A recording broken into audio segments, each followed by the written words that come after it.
ছেলে যখন তার বউ নিয়ে বেরোতে চাইলে শাশুড়ি। বাবু রে, বাবু।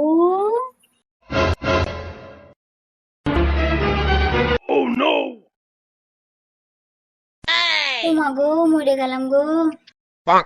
মা, কিতা হইলো তোমার? বাবু রে, মাথাটা কেমন করতেছে রে। কি হয়েছে মা? শরীরটা কি খারাপ লাগছে? দুর্বল লাগছে শরীরটা? আরে তোমরা কোথায় যাইবা? যাও যাও, আমি আর কয়েকদিনে বা বাঁচবো, আমার চিন্তা কইরা লাভ নেই, যাও। আরে মা, ও মা গো। কি গো, মনে হচ্ছে মা আমাদের সাথে রেস্টুরেন্টে আর খেতে যেতে পারবে না, কারণ মাকে তো দেখে খুবই শরীর খারাপ মনে হচ্ছে গো। তুমি ঠিকই বলেছো, আমারও তাই মনে হচ্ছে মার খুবই শরীর খারাপ, আজকে যেতে পারবে না।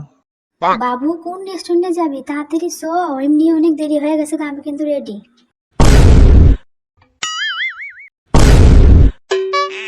তোরা আয়, আমি যাই।